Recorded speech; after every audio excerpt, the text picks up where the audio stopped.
The autumn air in Greenwich Village carried the scent of roasted chestnuts and damp leaves, a crisp reminder that New York City was shifting into its vibrant fall rhythm. Barron Trump, all 6'7" of him, pulled his navy hoodie tighter around his face as he slipped out of his dorm in NYU's Founders Hall. It was just past midnight, and the streets buzzed with the low hum of late-night revelers and the occasional taxi horn. Barron's sneakers scuffed softly against the pavement as he moved with purpose, his long strides eating up the distance to a nondescript coffee shop on McDougal Street. Tonight was the first meeting of the secret charity club, a project he'd been dreaming up since he arrived at NYU's Stern School of Business a month ago. Barron wasn't your typical freshman. The youngest son of a former president, he'd grown up under a microscope, his every move dissected by tabloids and ex-posts. At 18, he was used to the weight of his last name, but he was determined to carve out something of his own at NYU, something that wasn't about headlines or legacy. The secret charity club was his answer, a clandestine group of students organizing pop-up fundraisers to support New York's homeless shelters, all under the radar of paparazzi and, trickier still, the Secret Service agents tasked with his protection. He ducked into the Brood Awakening, a tiny cafe with mismatched furniture and a chalkboard menu that hadn't been updated since the summer. The barista, a tattooed grad student named Lena, gave him a nod from behind the counter. She was in on it. Barron had slipped her $20 to keep the place open past closing for their meeting. The back room, usually reserved for poetry slams, was empty except for 3 other students huddled around a wobbly table. "Yo, Barron, you made it," said Javier, a wiry sophomore from the Bronx with a knack for graphic design. He was nursing an espresso, his laptop open to a half-finished flyer for their first fundraiser. Next to him sat Priya, a pre-med student with a sharp wit and a talent for logistics, scrolling through her phone to cross-check shelter donation protocols. Across from her was Ethan, a theater major who'd already declared himself the club's vibe curator, whatever that meant. His neon green scarf was a stark contrast to the dim lighting. Barron slid into a chair, keeping his hood up. "Any tales?" he asked, glancing over his shoulder. He wasn't paranoid, but the Secret Service had a way of popping up when he least expected it. Last week, an agent had nearly blown his cover when he was scoping out a potential venue in the East Village. "Nah, you're clean," Priya said, not looking up from her phone. "But you owe me for distracting that guy in the suit outside the library yesterday. He was this close to following you." Barron grinned. "Add it to my tab." The secret charity club had come together almost by accident. Barron had overheard Javier complaining in a Stern study group about how hard it was to get funding for community projects without bureaucratic red tape. Priya, who volunteered at a shelter in Brooklyn, had chimed in about the desperate need for supplies as winter loomed. Ethan, who'd been eavesdropping, he called it creative observation, suggested they throw pop-up events to raise money, fast, fun, and off the grid. Barron, quiet as always, had listened, his mind already spinning with ideas. He'd grown up watching his family navigate high-stakes deals, organizing a few fundraisers felt like a natural extension of that. Plus, he liked the idea of doing something good without his name plastered all over it. "All right," Barron said, pulling a notebook from his backpack. It was a cheap spiral-bound thing, nothing like the leather planners his brothers favored. "First events in 2 weeks. We need a venue, a cause, and a way to keep it quiet." Priya leaned forward. "I vote for Hope Haven Shelter on Bleecker. They're small, underfunded, and they don't ask too many questions about donors. Perfect for us." Javier nodded, tapping his laptop. "I'm working on a flyer, but we gotta keep it vague. No names, no specifics. Maybe call it a midnight market or something. People love mysterious vibes." "Midnight market works," Ethan said, scribbling in his own notebook, which was covered in glittery stickers. "Picture this, string lights, live music, maybe some street food vendors. We sell artisanal stuff, candles, prints, whatever, and all proceeds go to the shelter. Low-key but classy." Barron raised an eyebrow. Classy, but we're not renting out the Met. We need something we can set up and tear down in a night. No permits, no paper trail. That's where I come in, Priya said. I know a guy who runs a pop-up yoga studio in a loft on West 4th. He owes me a favor. We can use the space, no questions asked, as long as we're out by dawn. Barron nodded, impressed. Priya's knack for connections was already proving invaluable. Okay, so we've got a venue and a cause. Javier, can you handle promo without tipping off the vultures? He meant the paparazzi, who'd been sniffing around campus since he enrolled. An ex-post from last week had speculated he was hiding out at NYU, complete with a blurry photo of him buying a bagel. Javier smirked. I'll post cryptic stuff on X, hashtags, emojis, nothing traceable. Maybe a silhouette of a skyline or some artsy nonsense. People will show up just to figure out what's going on. And I'll handle the vibe, Ethan said, leaning back dramatically. Live acoustic set, maybe a poet or two. I know a guitarist who's broke enough to play for free pizza. Barron scribbled notes, his business acumen kicking in. We'll need a budget. I can front some cash for supplies, but we keep it lean. No one's getting paid, and we donate every cent after. Costs. The group nodded, a quiet camaraderie forming. They were an odd mix, Javier's street-smart hustle, Priya's no-nonsense planning, Ethan's theatrical flair, and Barron's reserved focus, but it worked. For the first time since arriving at NYU, Barron felt like he was part of something real, not just a prop in someone else's narrative. The next 2 weeks were a blur of late-night planning sessions, dodged Secret Service agents, and one particularly close call when Barron had to sneak into Priya's dorm past a nosy RA. He'd climbed through a first-floor window, only to knock over a potted plant and spend 10 minutes cleaning up dirt while Priya laughed so hard she nearly choked. You're the least stealthy tall guy I've ever met, she'd said, tossing him a broom. By the night of the midnight market, they were ready, or as ready as a group of college kids could be. The loft on West 4th was a cavernous space with exposed brick walls and creaky wooden floors. Javier had strung up fairy lights, giving the place a warm glow, while Ethan had somehow convinced a local baker to donate day-old pastries for a boho dessert bar. Priya had set up folding tables covered in thrift store tablecloths, each one piled with donated goods, handmade candles from a Tisch student, screen-printed tote bags from Javier's cousin, and even a few abstract paintings Ethan had borrowed from an art major friend. Barron stood at the back, hood up, watching the crowd trickle in.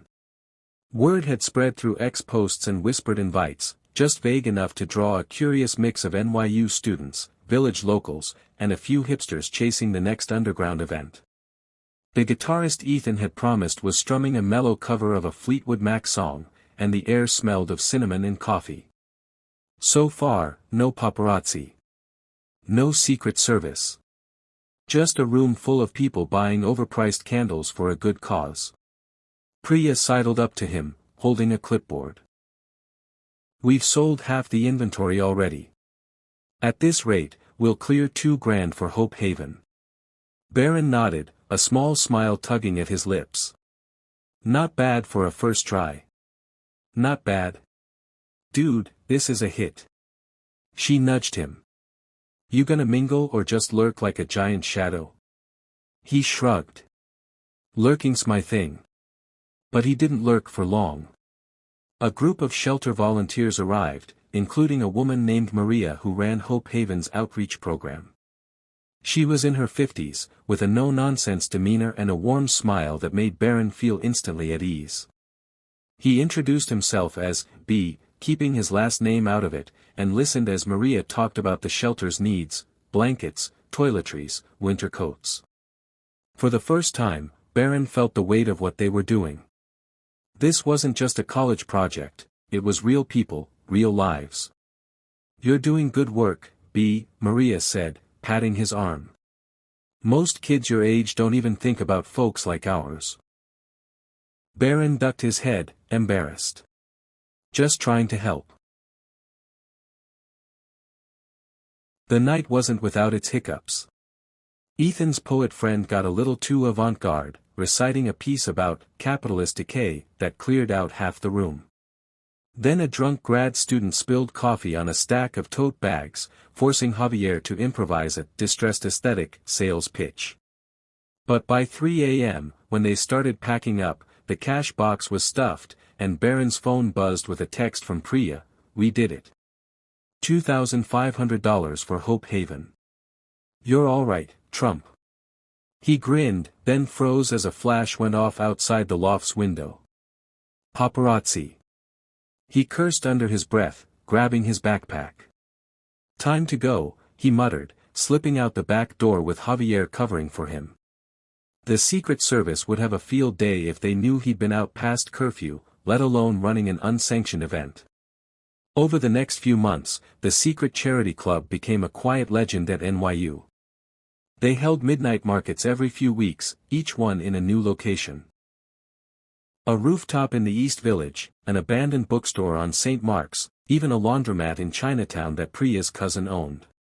Barron's business classes at Stern gave him ideas for streamlining their operations, bulk buying supplies to cut costs, negotiating with vendors for donations, tracking expenses in a spreadsheet he guarded like a state secret.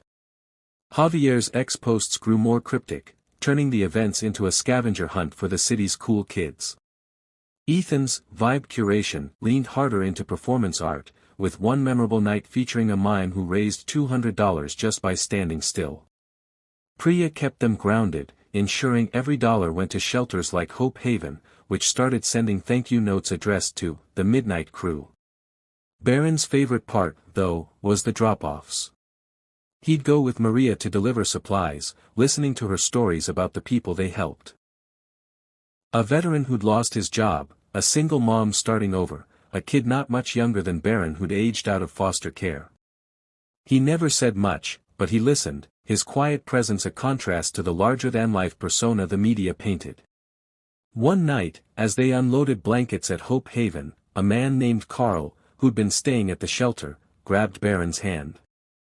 "You're the tall kid, huh? Maria says you're the one getting us this stuff. God bless you, man." Barron mumbled something about it being a group effort, his face burning.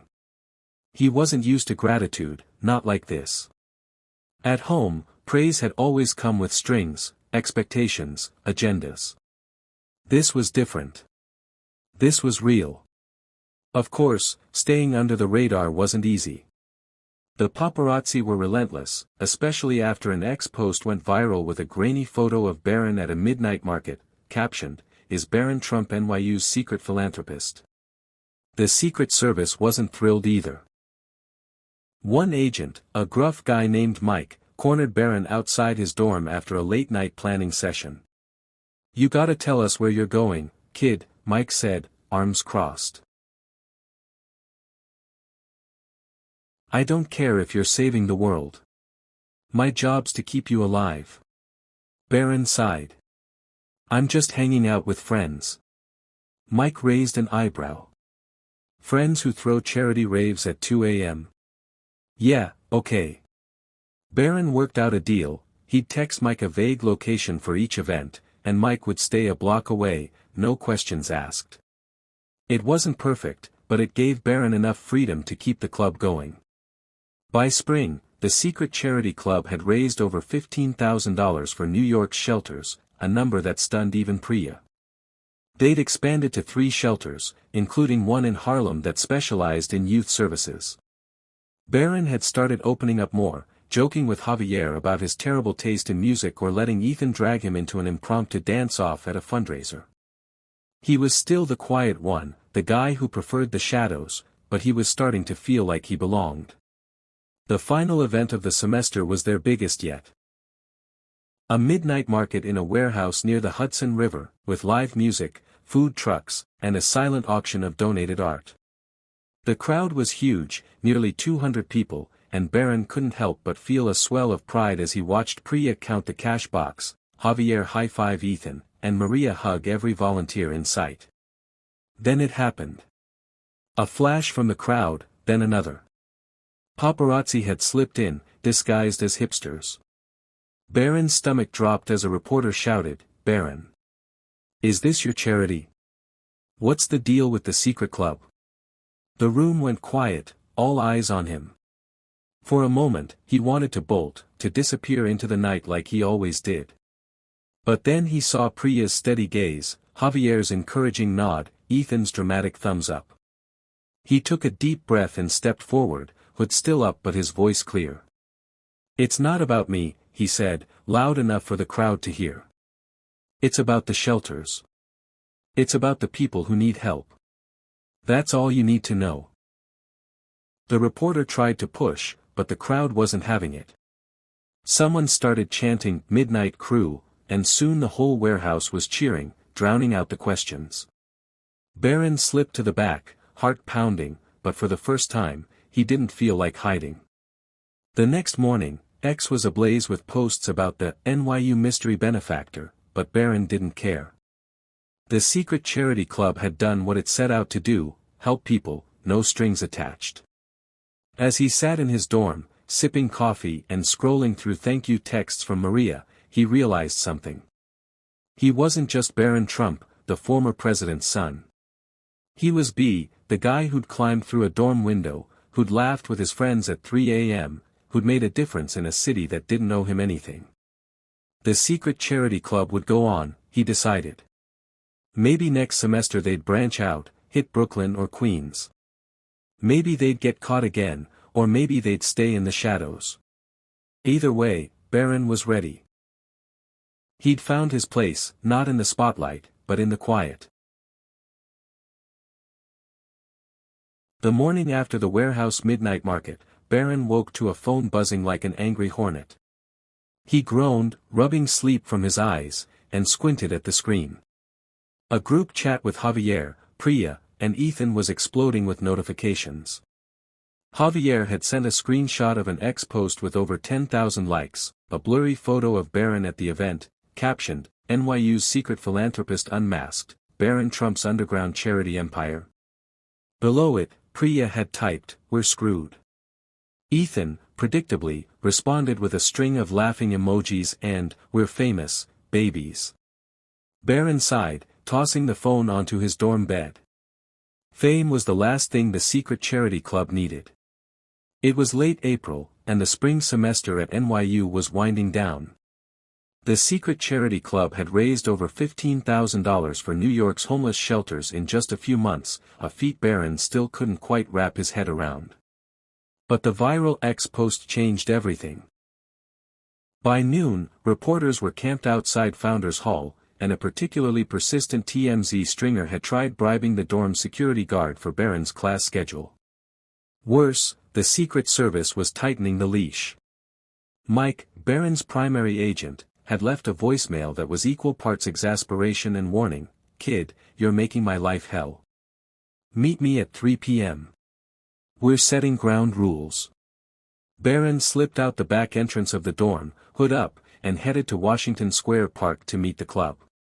The park was alive with its usual chaos, street performers juggling, students sprawled on the grass, a guy in a wizard costume preaching about cryptocurrency. Javier, Priya, and Ethan were waiting near the arch, blending into the crowd.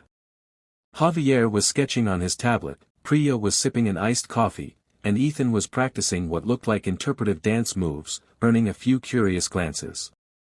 "All right," Barron said, dropping onto a bench.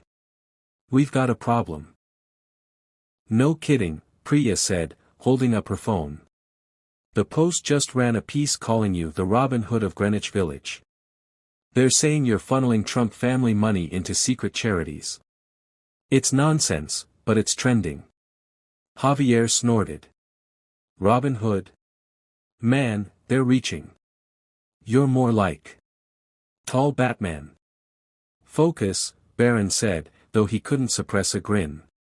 "The shelters are getting attention now, which is good, but if the media keeps digging, they'll scare off our venues.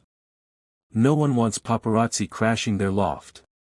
Ethan twirled his scarf dramatically. "Or, hear me out, we lean into it. Go full rock star. Picture it, secret charity club, presented by Barron Trump. We could sell out Madison Square Garden. Barron shot him a look. Not happening. The whole point is staying low-key. If my name's on this, it's not about the shelters anymore. It's about me. Priya nodded. He's right. The shelters don't need a circus. Hope Haven's already getting calls from donors, but Maria says some are just fishing for gossip. We need to keep the focus on the cause. So what's the play? Javier asked, stylus hovering over his tablet. We can't stop now. We've got momentum. Barron leaned back, his mind racing. His stern classes on operations management had drilled into him the importance of adaptability, pivot when the environment shifts. The media storm was a new variable, but it didn't have to end the club. We go smaller, he said finally. Micro events. No big warehouses, no crowds. Pop-ups in private spaces, apartments, backyards, basements. Harder to track, easier to control. Priya raised an eyebrow. That's gonna cut our revenue. Smaller venues mean fewer people, less cash. Not if we get creative, Barron countered. Higher ticket items, exclusive vibes. People love feeling like they're in on a secret. We charge more for less space, donate every cent. Javier grinned. Like a speakeasy for do-gooders. I can work with that. I'll design invites that look like old-school prohibition cards, QR codes for the address, sent out last minute. And I'll scout spots, Priya said. I've got friends with access to weird places, rooftops, art studios, even a guy with a converted garage in Williamsburg. Ethan clapped his hands. I'm curating a mood. Think candlelit acoustic sets, maybe a spoken-word poet who doesn't hate capitalism. Intimate, soulful, bougie as hell. Barron nodded, feeling the plan take shape. We aim for one event before finals. Keep it tight, no leaks. And we need a new shelter to support, spread the love. Harbor Light in Harlem, Priya said without hesitation. They focus on youth, especially runaways. They're stretched thin, and winter's coming. They need coats, socks, hygiene kits. Done, Barron said, scribbling in his notebook. Let's make it happen. The next challenge was the Secret Service. At 3 p.m., Barron met Mike at a diner on 6th Avenue, the kind of place with sticky menus and waitresses who called everyone "hon." Mike was already there, nursing a black coffee and looking like he hadn't slept since Barron's last stunt. Kid, Mike started, you're killing me. I got bosses breathing down my neck because you're sneaking out to play Mother Teresa. You gotta give me something to work with. Barron sipped his soda, choosing his words carefully. I'm not stopping, Mike. This matters. But I'll loop you in, vague locations, no details. You stay back, I stay safe. Deal? Mike rubbed his temples. You're worse than your brothers, you know that. Fine. Text me the night of, and I'm a ghost.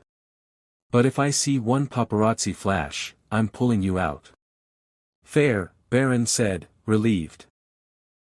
He'd learned to trust Mike, who had a soft spot for underdogs despite his gruff exterior.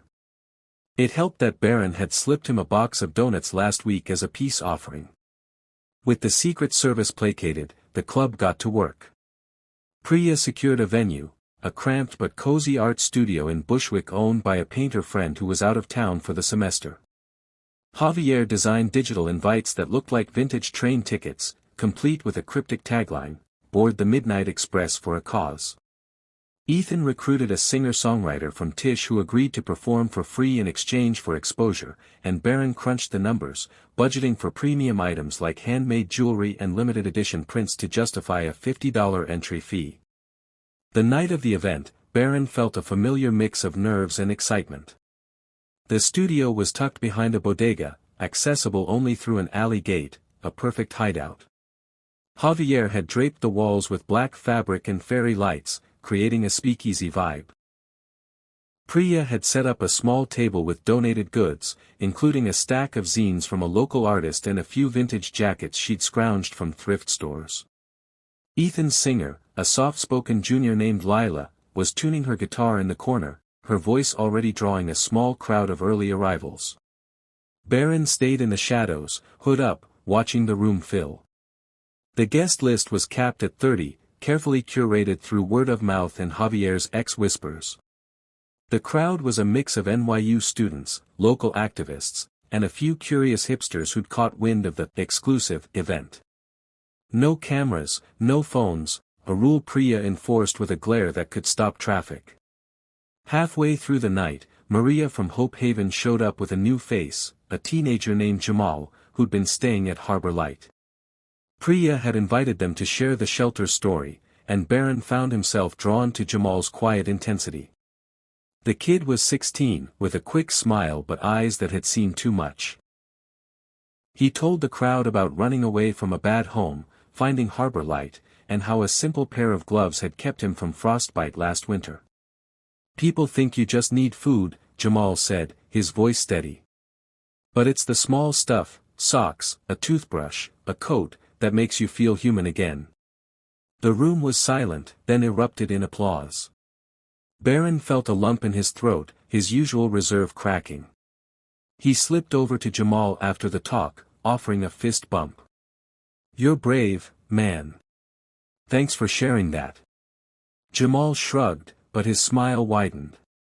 "You're the one throwing this party. I heard you're, like, famous or something." Barron laughed, shaking his head. "Nah, just a guy trying to help." The event raised $1,800, a smaller haul than the warehouse but enough to buy a truckload of coats and hygiene kits for Harbor Light. As they packed up at 2 a.m., Barron caught Priya grinning at him. "What?" he asked, slinging his backpack over his shoulder. "You're getting soft, Trump," she teased. "I saw you talking to Jamal. You're practically a motivational speaker now." "Shut up," Barron said, but he was smiling. For the first time, he didn't mind being seen, not as Barron Trump, but as the guy who showed up. Summer break loomed, and with it, the question of the club's future. Barron was heading to Florida to spend time with his family, a prospect that filled him with equal parts dread and obligation. The media frenzy had only grown, with outlets speculating about his double life at NYU. One particularly absurd ex-post claimed he was using the club to launder money, which Javier found hilarious. "Bro, you're a mastermind now," he'd texted, with a meme of Barron in a fedora. The club met one last time before finals, in the back room of the Brood Awakening. Lena, the barista, had become their unofficial fifth member, slipping them free coffee and keeping the paparazzi at bay. Over pastries, they debriefed the semester and planned for fall. "We can't stop now," Javier said, sketching a new logo on a napkin. "We're a movement. Midnight crew, baby." Priya nodded. "Harbor Light wants us to do another event in September. And I've got leads on shelters in Queens. We could expand, hit different boroughs." Ethan, predictably, had grander visions. "I'm thinking a citywide scavenger hunt. Clues on X, pop-up fundraisers all over. It's performance art meets charity." Barron listened, his mind already mapping out logistics. "We'll need a tighter system," he said. "More venues, rotating organizers so it's not just us. And we need to stay anonymous. No more leaks." Priya raised her coffee cup. "To the midnight crew. Keeping it secret, keeping it real." They clinked cups, laughing, and Barron felt a warmth he hadn't expected. These weren't just his teammates, they were his friends, maybe the first real ones he'd ever had. Growing up in the Trump orbit, trust had been a luxury he couldn't afford. But here, in a dingy cafe with a group of misfits, he'd found it. Summer in Florida was a blur of family obligations and dodging reporters who'd followed him to Palm Beach. Barron spent his days reading stern case studies and texting the club, planning their fall comeback. Javier sent mock-ups of new flyers, Priya scouted venues from afar, and Ethan, predictably, sent voice memos of himself singing potential event themes. Barron even started an X account under a pseudonym, posting cryptic hints about the club's return to keep the buzz alive without giving anything away. By September, he was back at NYU, taller somehow, though Priya swore it was impossible. The secret charity club hit the ground running with a new event in a Queens backyard, hosted by a friend of Priya's who ran a community garden. The setup was smaller than ever, 20 guests, a single guitarist, and a table of handmade soaps and candles, but the intimacy worked. They raised $1,200 for a youth shelter in Astoria, and Jamal showed up, wearing a new coat and a grin that made Barron's chest ache. The semester brought new challenges. A rival student group, sniffing out the club's success, tried to launch a competing charity event, complete with a splashy X campaign. Barron didn't care about the competition, but when their flyers started name-dropping him, he had to act.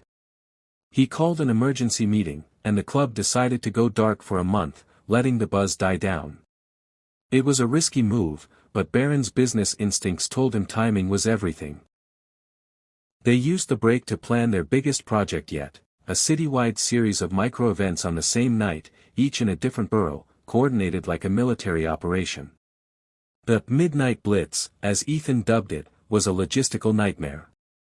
Priya recruited a dozen new members, mostly trusted friends from her volunteer network, to run each event.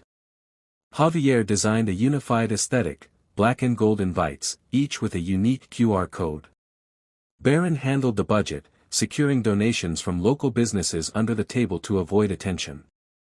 Ethan, predictably, went overboard, booking a magician for the Bronx event and a fire dancer for Brooklyn, which nearly got them shut down by a cranky neighbor.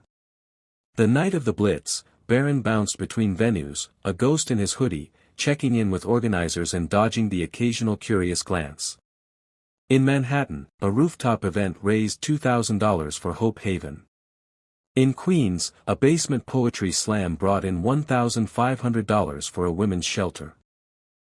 The Bronx magician turned out to be a hit, pulling in $1,800, while Brooklyn's fire dancer caused a minor X-frenzy but still netted $1,000. By dawn, the club had raised over $7,000, a record that left even Priya speechless. As they debriefed at the Brood Awakening, Barron felt a shift. The secret charity club wasn't just a college project anymore, it was a lifeline, not just for the shelters but for him. He'd spent his life defined by his last name, but here, with his friends and their crazy ideas, he was building something that mattered. The final moment came unexpectedly. Maria and Jamal showed up at the cafe, carrying a thank you banner signed by dozens of shelter residents. To be and the Midnight Crew, it read, for giving us hope. Barron stared at it, his throat tight, as Ethan started clapping and Javier hooped. Priya handed him a coffee, her eyes suspiciously shiny. You did this, B, she said quietly. We all did, but you started it. Barron shook his head, his voice low. We're just getting started. And as the sun rose over Greenwich Village, casting golden light through the cafe's windows, Barron knew it was true. The secret charity club was more than a club.